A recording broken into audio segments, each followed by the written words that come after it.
Over the span of her legendary career, Venus Williams has managed to garner 7 Grand Slam titles, 5 at Wimbledon and 2 at the US Open. Since there's no tennis being played, I figured now would be the perfect time to rank her title runs in terms of difficulty and opponent, quality of matches played, magnitude of the win, and Venus's overall performance. Without further ado, let's get into the countdown. Starting at number 7, we actually have her most recent slam win, 2008 Wimbledon.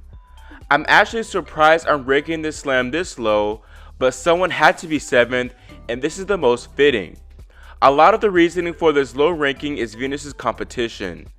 She didn't have to face a seeded player until the semifinals, first beating Brits Cavade and Kiyothavong.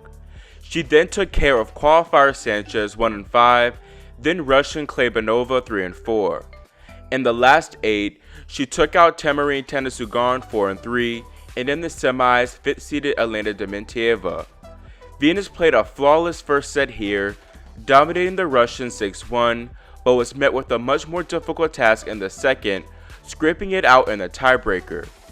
In the finals, Venus met her sister Serena, and it was actually the younger sister who came out the gate stronger, breaking V off the bat, taking a 3-1 lead. Venus slowly settled in though, inducing more errors from Serena.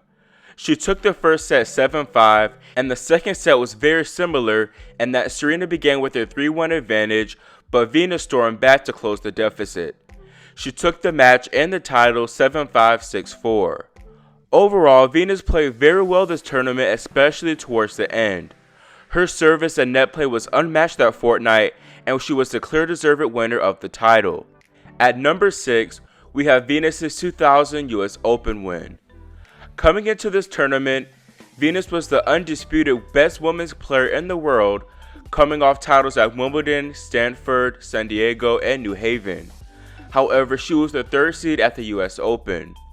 Williams had a relatively easy path to the quarterfinals, beating Sidot, Juklova, Solnesi, and Serna all in straight sets. In the last 8, Venus dropped her first set of the tournament to Frenchwoman Nathalie Tauzait, but quickly recovered to advance to the semifinals.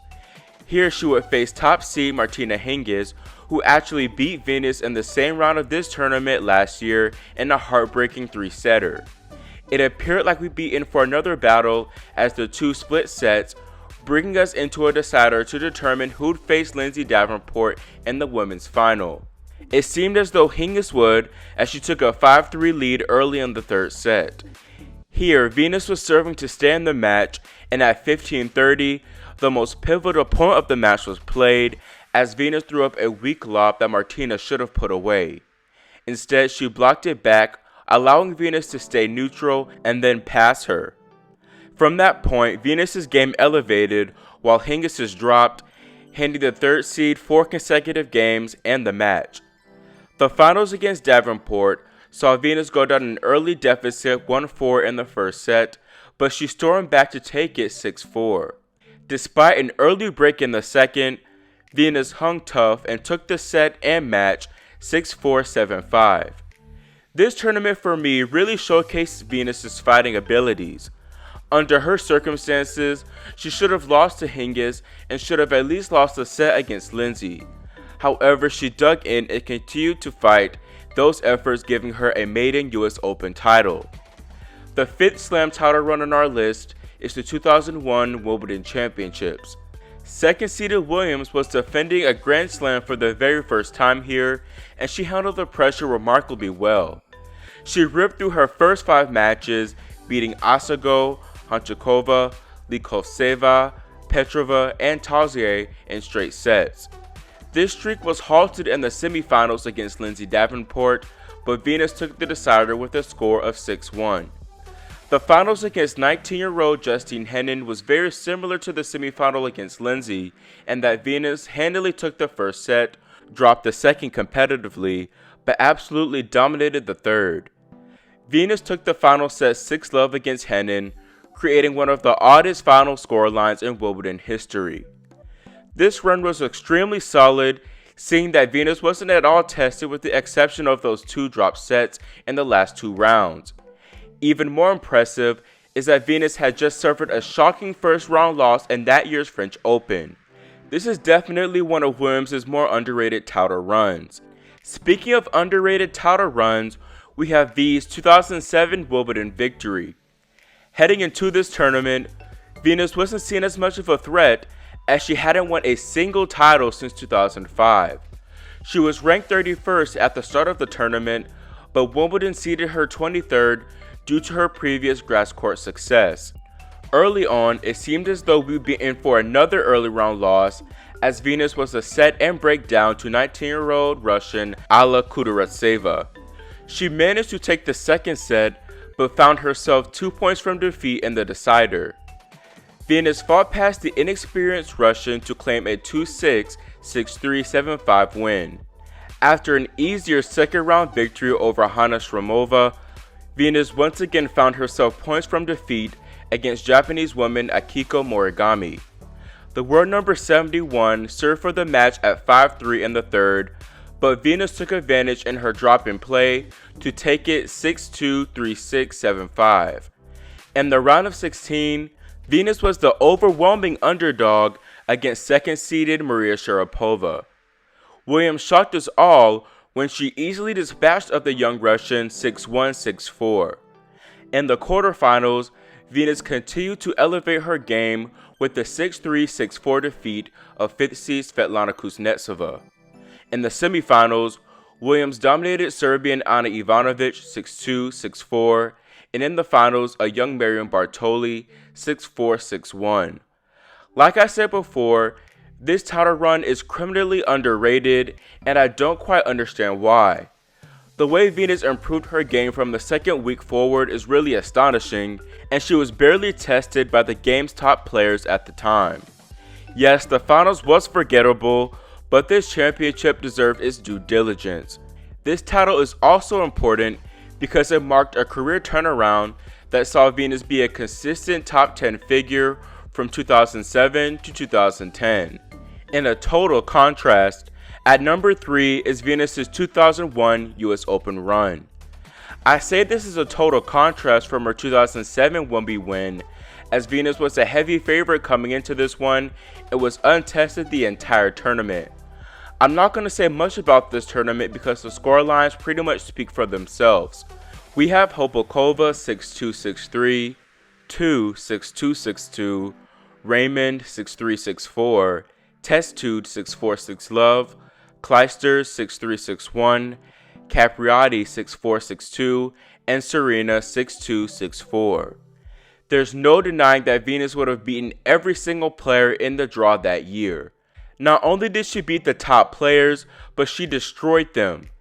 Capriati won the first 2 slams of 2001, and Serena looked in great form this fortnight. This tournament was particularly special for her as it featured the first all-women's final of many, Venus being able to handle the nerves better than Serena during a historic primetime final. This is by far her most dominant slam display and solidified her place as the top slam contender at the time. The penultimate championship run is her 2005 Wimbledon title. Between 2003 Wimbledon to 2005's edition, Venus had been hampered tremendously both on and off the court. Prior to suffering from injury and poor results, Venus mourned the loss of her sister Yetunde in mid-2003. She came into this tournament seeded 14th, beating Birnorova, Prat, Hanchikova, and Krabas in straight sets. The quarterfinals saw a topsy-turvy 6-love, 7-6 victory over Frenchwoman Mary Pierce, a tiebreaker that saw Williams save 5 set points to take the deciding breaker 12-10. Similarly to 2007, Venus was a big underdog against Maria Sharapova, seeing as though the Russian was the defending champion and second seed. The two battled in the first set, which Venus took in a tiebreaker. The second set was the total opposite, as Venus ran away with it, winning the match 7-6, 6-1. Her final opponent was a familiar foe, top seed Lindsay Davenport. Lindsay was looking for her first major title in 6 years, falling short in the 2005 Australian Open finals to Serena. Venus was the underdog in this match too, and played the role accordingly, falling behind 6-4, 6-5. Here, Davenport tried to serve for the match and was broken to love to send us to a tiebreaker. Venus took the set, but soon found herself 4-2 down in the decider. She broke back, but after an injury timeout for Davenport, the 14th seed found herself a point away from defeat, down 4-5 and serving to stay in the match. Venus saved the match point with a blistering inside-out backhand and tied us at 5 apiece. The two ladies continued to battle ferociously, and at 7-all, Venus got the crucial break to serve for the match. She did just that, beating Davenport 4-6, 7-6, 9-7 for her third Wimbledon title. This title is special for many reasons. For one, it was Venus's first in nearly 4 years, and first since the tragic passing of her sister. Additionally, the player she defeated, despite her lack of solid form heading into the championships, is unbelievable. She capped off this comeback major with a legendary final, which many say is the greatest Grand Slam final in women's history. While it's hard to top such a fortnight, Venus did exactly that with her maiden Grand Slam title in 2000. Prior to the 2000 Wimbledon Championships, Venus was struggling to overcome the hump of winning her first slam. Her younger sister Serena had just won her first slam that previous summer at the US Open, raising further questions of when we'd finally see the eldest Williams sister raise the trophy. Unexpectedly, that year's Wimbledon would be our answer. I say unexpectedly because Venus missed the first 5 months of that season due to tendinitis in both wrists. She did manage to reach the quarterfinals of the French Open, but people weren't looking at this tournament to be her big break. Up until that point, Wimbledon was Venus's second worst major, never managing to get past the quarterfinals. Fifth-seeded Williams made quick work of her first 4 opponents, Shabakova, Sugiyama, Deci, and Appelmans, beating them all in straight sets. The quarterfinals gave Williams her first true test of the tournament as she faced off against top-seeded Martina Hingis. Venus managed to topple the Swiss Miss in 3 sets to send her into her first Wimbledon semifinals. Here she would meet Serena, who was also competing in her first semifinals at the All England Club. Serena was actually the heavy favorite in this match as she stormed through the field, only dropping 13 games en route to the Final Four. Those wins were all against unseeded players though, and Venus was a step up in class. The eldest Williams humbled her sister, taking a 6-2, 7-6 win. The result was so surprising that it induced claims of match fixing against Richard and the girls. In the finals, Venus looked to quiet these critics, taking the first set 6-3 over defending champion and second-seeded Lindsay Davenport. Venus continued her dominance into the second set and actually served for the match at 5-4. Clearly nervous, she gifted Lindsay the game and eventually found herself in a tiebreaker. The 5th seed, however, elevated her game in the breaker, outplaying her countrywoman throughout to bring up 4 championship points. After a service winner from Lindsay on the first one, Venus ended the match on a well-placed passing shot which Davenport netted. The reactions and jumps for joy say it all. After years of doubts from critics and herself, Venus overcame the hurdle and was at last a Grand Slam champion. The win did nothing but help, as it spurred a 35-match win streak that saw triumphs at the US Open and Sydney Olympic Games. While this title run wasn't her most dominant, nor ended with a legendary final, it fermented an all-time legend. Without this title run, we wouldn't see the other 6, making it her undisputed most important major to date. That's all for this ranking/countdown, and I'm interested in your thoughts. Do you agree with my list? If not, how would you rank Venus's title runs? Leave your thoughts in the comment section below, and make sure you subscribe and click the notification bell so you're notified whenever we post new content. Thanks for watching, and we'll see you next time here on Grand Slam Tennis News Today.